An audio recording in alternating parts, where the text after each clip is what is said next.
All right, so are you ready to dive deep with us today? Always. Awesome, because today we're going to be tackling a big one Yeah. that's been making waves lately, and that is the U.S. becoming an oligarchy? Ooh, spicy. Yeah, we've got a whole bunch of YouTube videos to unpack here. Okay. Everything from political hot takes, some economic analysis, some historical deep dives, and we're even going to take a peek into the world of mortgage fraud.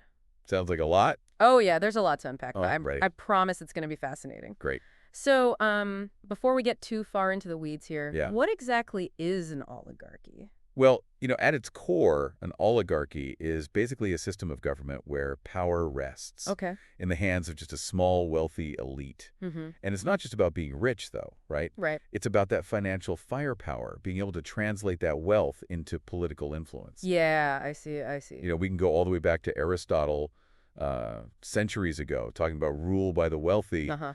And today, we've got scholars like Professor Robert Reich kind of echoing that sentiment, Yeah. warning about how this wealth can really warp our democratic system. Right. So we're not just talking about your average millionaire here. Right. We're talking about a level of wealth that can actually sway political decisions. That's right. Okay. And to get a grasp of this, Yeah. we can look at Professor Zuckman's research. Okay. He found that the levels of wealth concentration in the U.S. today Mm-hmm. are comparable to Russia. Whoa, that's Yeah. kind of a startling comparison. I Yeah. mean, Russia is often held up as Yeah. this prime example of an oligarchy. Textbook, yeah. So to think that the U.S. might be heading in the same direction is a bit unsettling, to say the least. It's a big deal. So how does all this wealth actually translate into political influence here in the U.S., though? Right. It's not like these billionaires are, directly ruling. No, it's not that simple. Right. It's much more subtle and complex than that. Yeah. One of the key factors is campaign finance. Okay.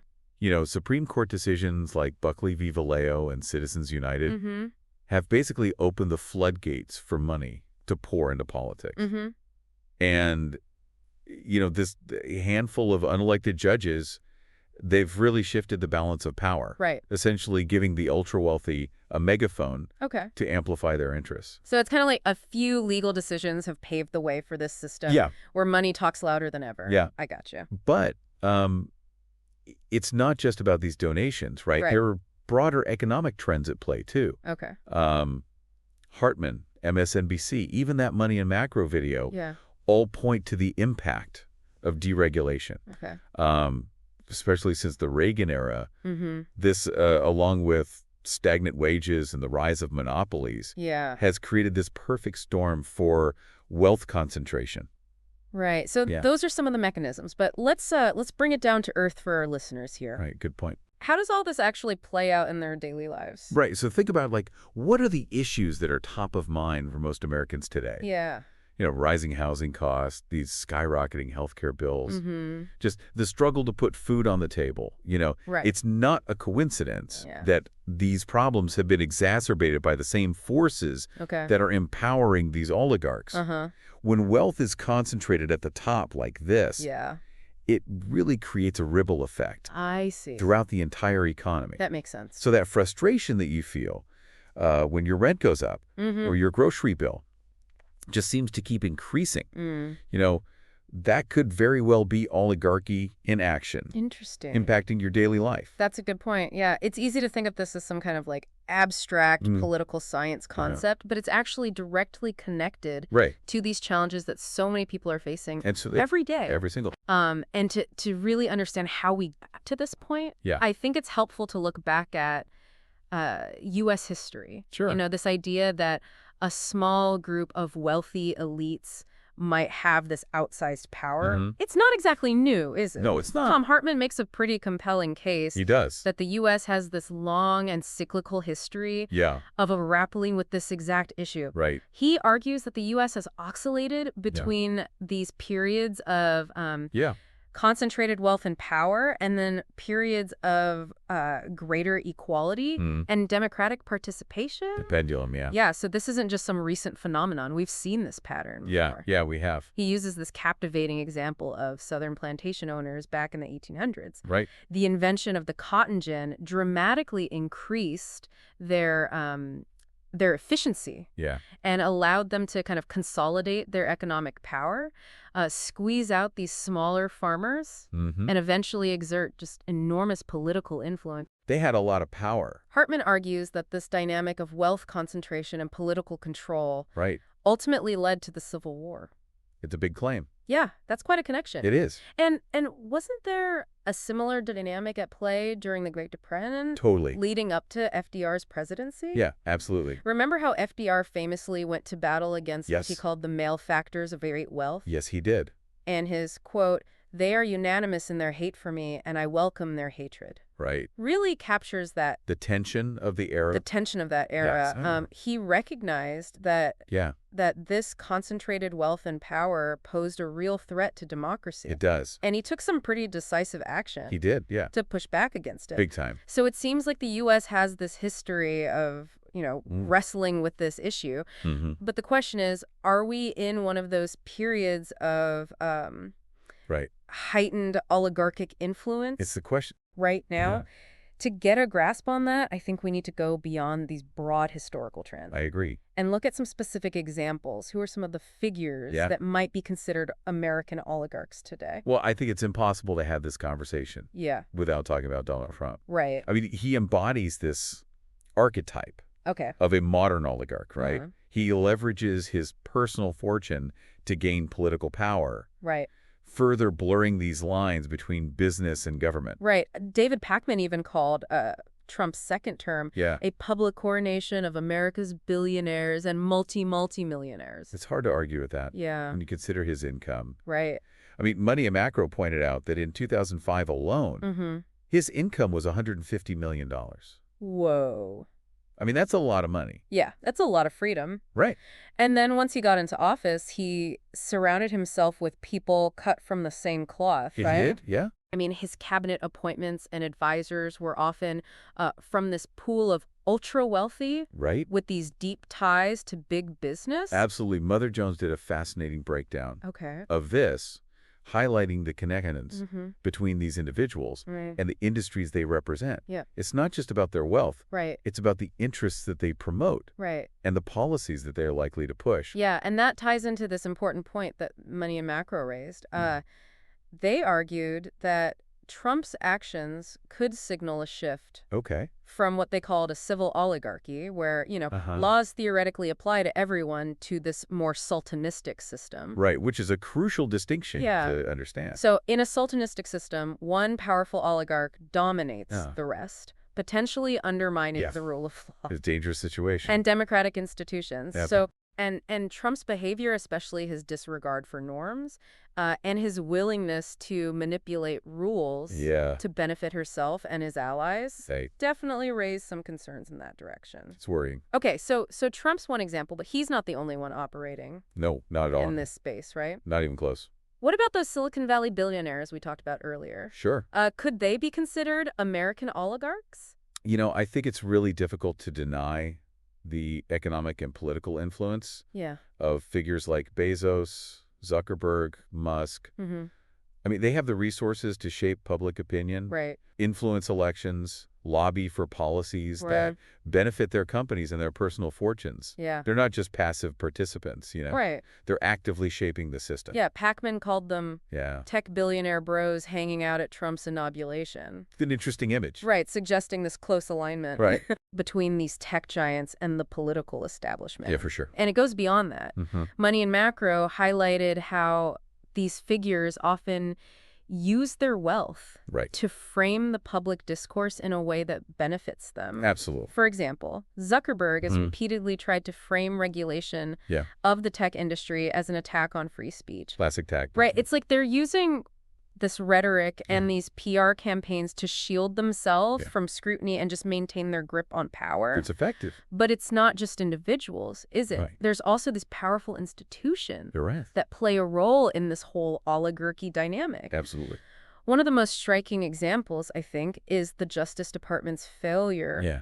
to prosecute Mm-hmm. these Wall Street execs Right. after the 2008 financial crisis. yeah.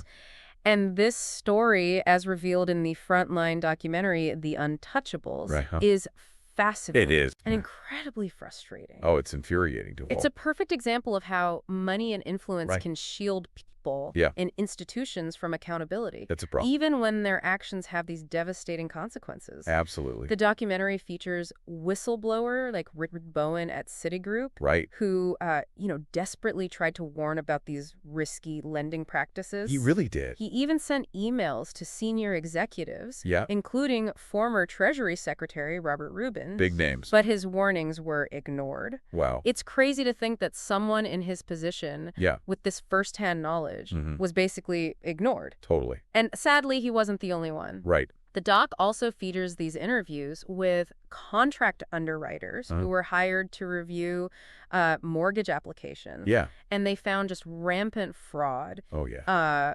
Borrowers lying about their income, appraisals being inflated, all sorts of shady stuff. Classic. And when they reported these issues, they were basically told to look the other way. Unbelievable. That's like this chilling example of how a system can become so corrupted Right. that wrongdoing is not only tolerated, Yeah. but actively encouraged. It's wild. And the most infuriating part of all this What's that? is that despite overwhelming evidence of wrongdoing, Yeah. no high-level Wall Street executives faced criminal charges. It's unbelievable. Senator Kaufman, who chaired a congressional oversight hearing on the crisis, was baffled Yeah. by the Justice Department's inaction. I can see why. So it's like this whole system is set up to protect the powerful, even when their actions harm millions. That's a problem. It's a pretty disheartening realization. It is. This has been a lot to take in, but I think it's given us a solid foundation for Yeah. understanding, the dynamics of oligarchy and its potential implications for the U.S. For sure. We've seen how concentrated wealth,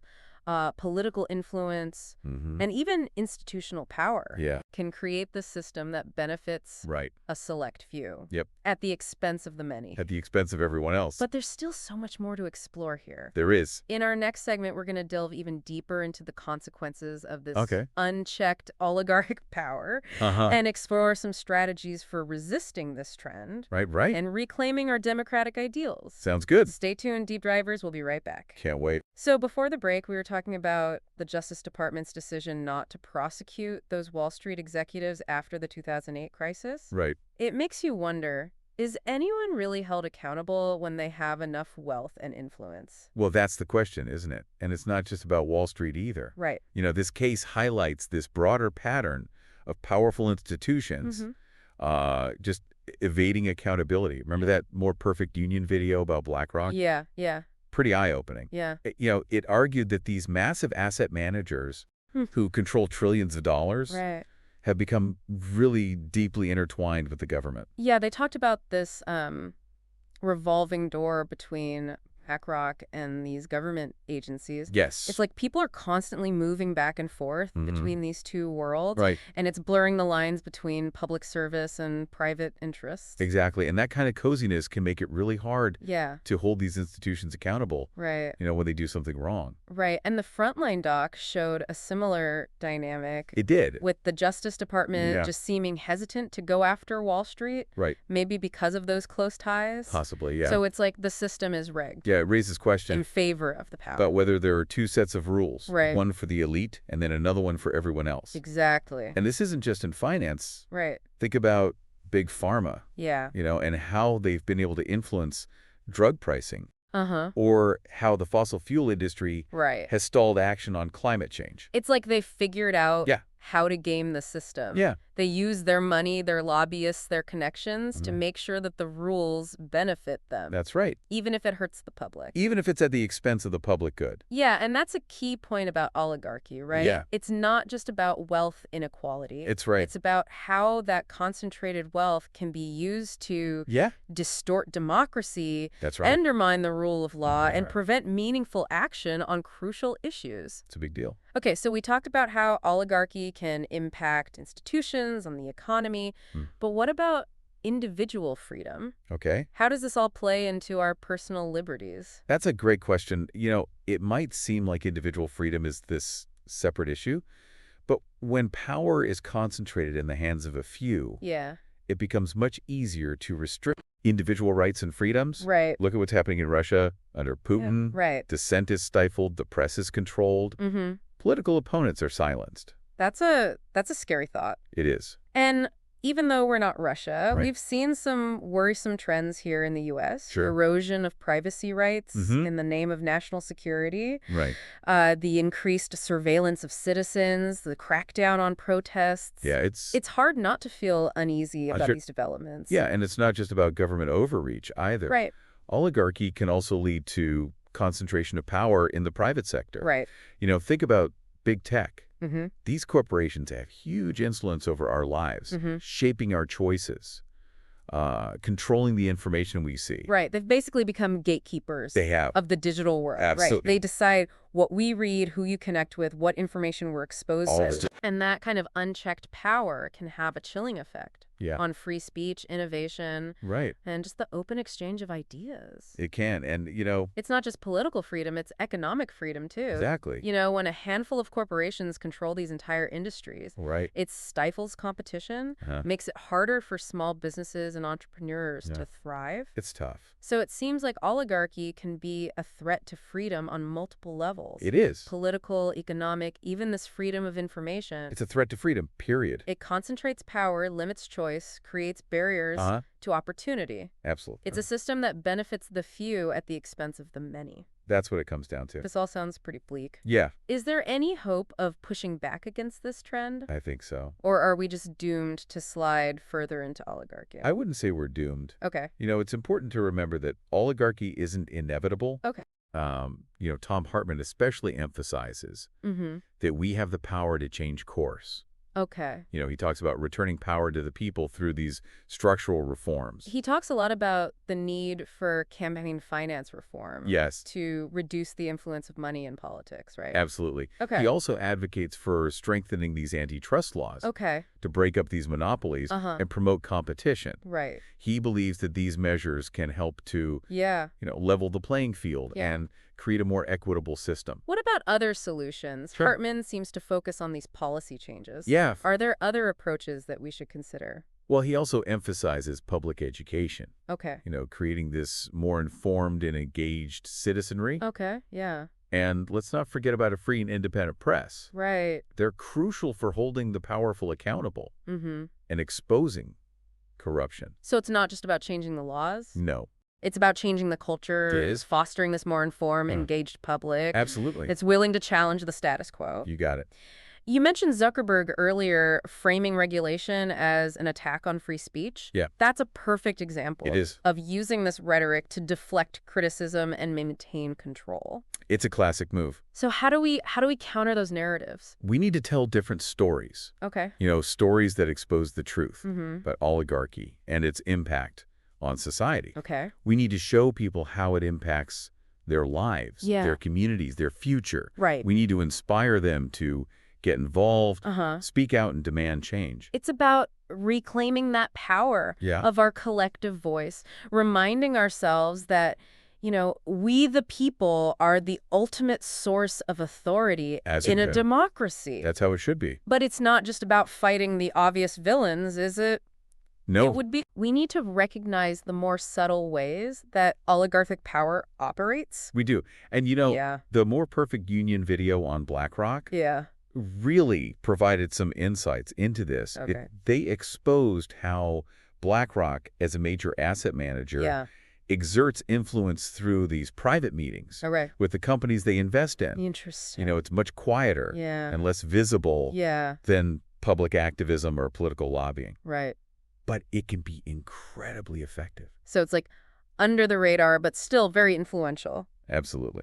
And they also talked about BlackRock's passivity loophole. Right. Because they're technically classified as passive investors. Uh-huh. They can avoid the same level of regulatory scrutiny Right. that banks and other financial institutions face. That's right. It's mind-boggling. They get to play by a different set of rules, Yeah. even though they control trillions of dollars It doesn't seem fair. and have a massive impact on the economy. Yeah, and it gets even more concerning Mm-hmm. when you consider that BlackRock is a major investor Yeah. in BlackRock. Oh, wow. They're part of this So they own themselves kind of. interconnected financial institutions That's wild. that essentially own themselves. It's like a financial Ouroboros, That's a great way to put it. this self-perpetuating loop Yeah. of money and power. Absolutely. And that's the challenge, right? It is. With fighting oligarchy, it operates in the shadows. It uses these complex financial instruments, Right. obscure legal maneuvers, Yeah. behind the scenes influence to get what it wants. Hard to track. So it's not enough to be angry or outraged. We need Right. to be informed, Mhm. strategic, and Yeah. persistent in exposing these tactics Absolutely. and pushing for greater transparency and accountability. You need to demand better. And we need to be aware of the psychological dimension of oligarchy. Oh, that's an interesting point. Yeah, I mean, it's not just about these economic or political structures. It's Right. also about a mindset, It is. a way of thinking about power, wealth, and inequality. Yeah, I mean, the stories we tell ourselves about yes.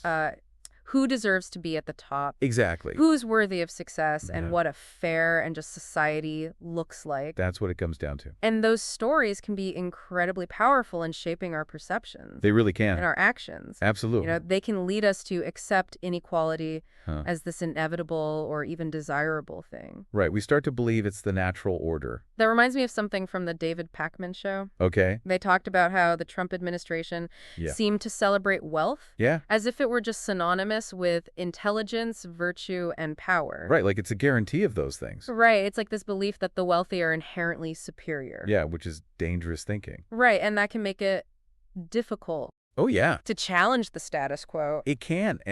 because it creates this culture Mm. of difference and Yeah. acceptance, making it harder Right. to demand a more equitable distribution of power and resources. It's hard to fight for what you think you don't deserve. So to combat oligarchy, Yeah. we need to change the narrative, We do. both on a societal level Right. and within ourselves. I agree. We need to promote these values of fairness, opportunity, Mm. and shared prosperity. These are good values. And remind ourselves that a society where a tiny elite hoards wealth and power Yeah. is not a healthy or sustainable one. It's a recipe for disaster. It's a society that's ripe for instability, Mm. unrest, and ultimately its own demise. It'll collapse on itself. So where do we go from here? Well, that's the big question. If we accept that oligarchy is this real threat, Mm-hmm. what can we learn from history Right. to help us navigate this challenge? Yeah, I mean, haven't there been Yeah?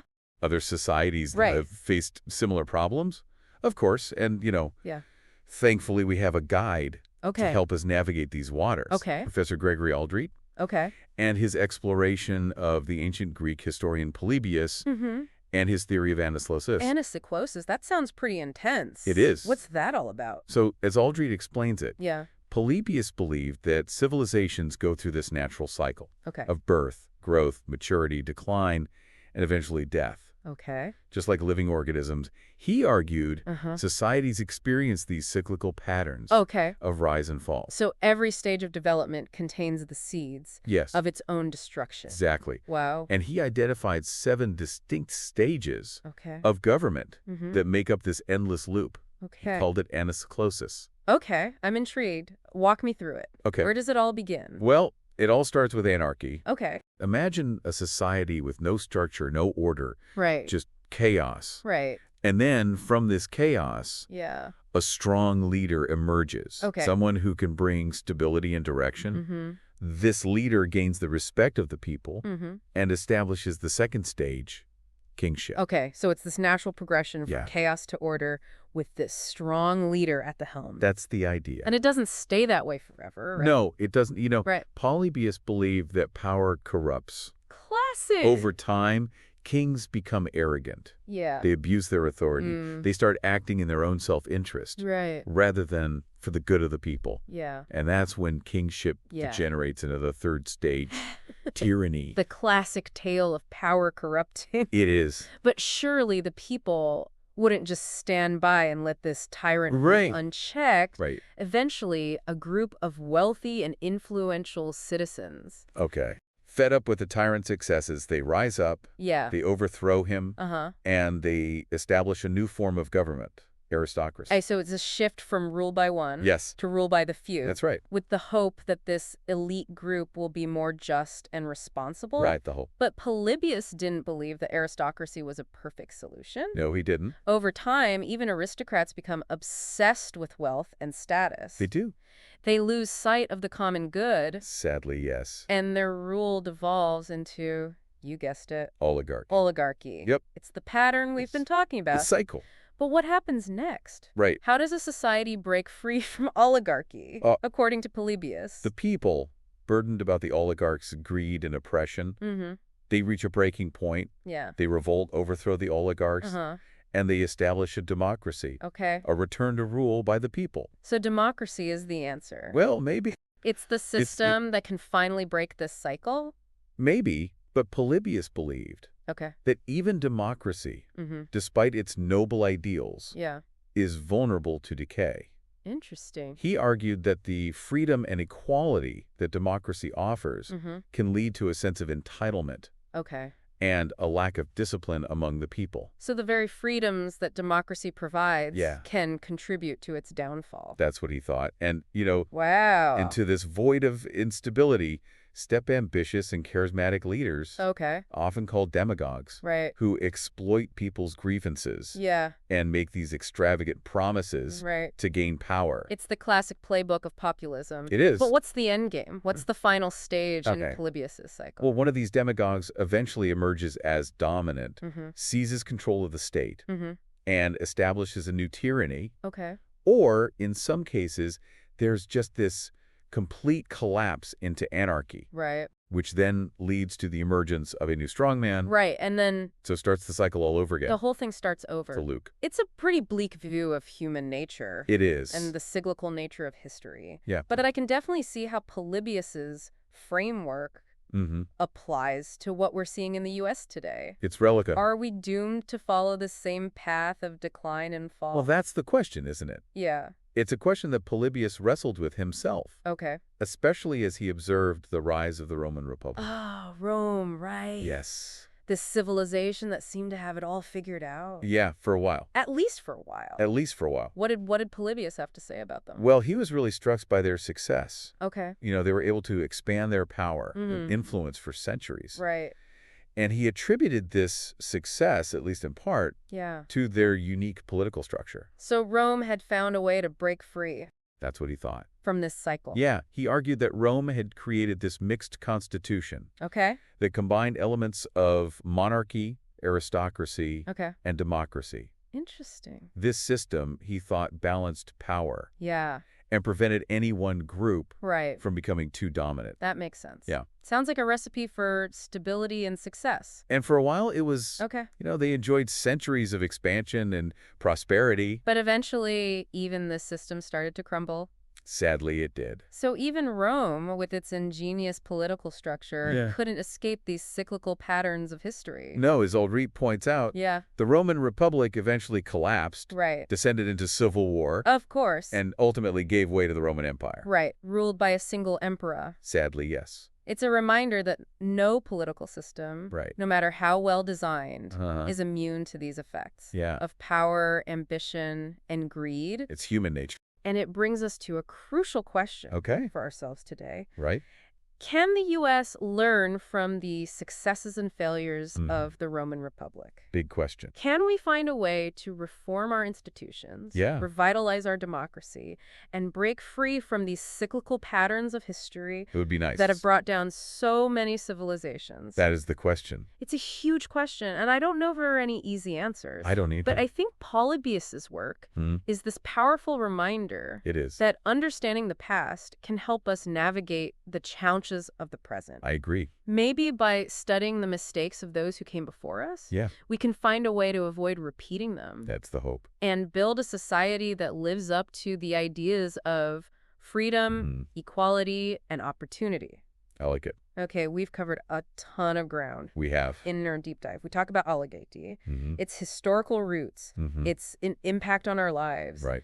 and even explored these theories Yeah. about the rise and fall of civilizations. It's a lot. I need a moment to process all of this. I do too. Let's take a short break, 'Kay. and we'll be back with some final thoughts and takeaways. Sounds good. Stay with us.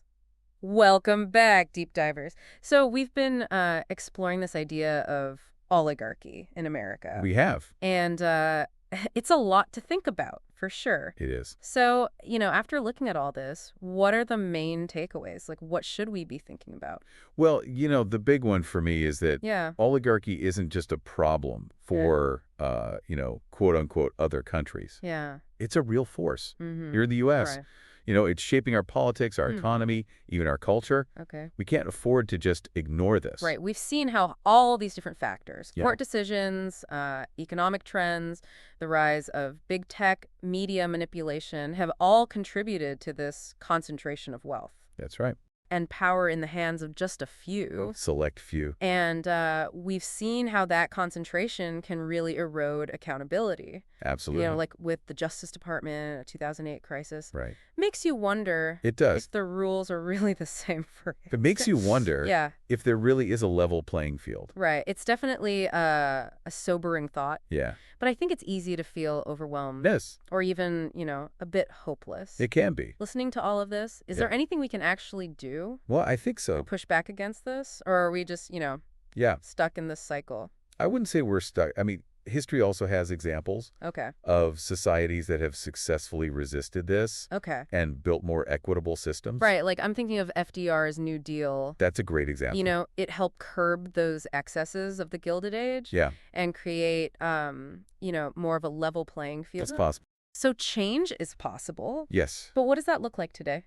Well, Hartman, he offers some concrete steps. Yeah. He talks about strengthening unions, Right. raising wages, expanding social safety nets, reforming campaign finance. Those are big, Yeah, they're big steps. they are. They're systemic issues. Yeah. Is it really that simple? Well, no, it's not going to be easy, right? Right. These powerful interests aren't going to just give up their power Right. without a fight. Yeah. It's going to take work, Right. awareness, Yeah. and a commitment to holding our leaders accountable. Okay. So what can we do Yeah. as individuals? Hey, it starts with just being informed, Okay. right?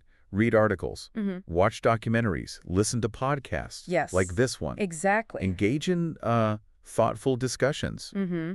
Don't be afraid to challenge the status quo, Okay.